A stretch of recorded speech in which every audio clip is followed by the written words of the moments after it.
En août dernier, Koffi Olomidé a rempli l'Olympia, le temple du music hall. Les places ont été prises d'assaut, 2000 personnes sont restées dehors. Certains sentent le vent tourner, comme cet homme, Henri de Bodina. Ancien d'une très grosse maison de disques, il a tout quitté pour s'occuper aujourd'hui d'artistes comme Koffi. Alors, surpris par une telle hystérie? J'ai tellement été étonné qu'on a décidé le soir même de faire un zénith, donc le 7 novembre, et qu'on a distribué les tracts dans la foule, qu'on avait imprimés dans l'après-midi, pour leur dire, ne vous énervez pas, ne cassez pas les vides de l'Olympia, vous pourrez aller voir Koffi au Zénith. Du jamais vu dans cette salle, le concert a commencé à 2 h du matin pour se terminer à l'aube. Un triomphe pour Koffi, surnommé le Julio Iglesias de l'Afrique.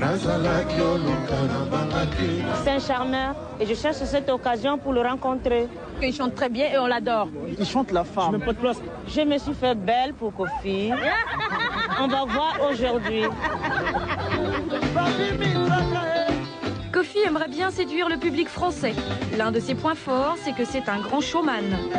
Il y a 20 personnes sur scène, une chorégraphie qui vient du Zaïre. Ça, par exemple, c'est le ndombolo et ça peut aussi se danser en habit du dimanche. Mais au fait, Koffi chante en lingala et les Français ne comprennent pas le lingala. Vous savez, on n'a pas demandé à Michael Jackson de chanter en français pour qu'il soit agréé en France. On ne va pas me le demander par justice. Et donc les Français qui sont un peuple à l'esprit très ouvert, je suis sûr qu'ils vont s'y faire. Ils vont savoir sur quel pied danser, c'est le cas de le dire. Depuis 10 ans, Koffi est une star en Afrique. Aujourd'hui, il remplit le Zénith et demain, c'est peut-être vous qui danserez le ndombolo. Et là, vous ne rêvez pas, c'est bien le Zénith à Paris, plein à craquer.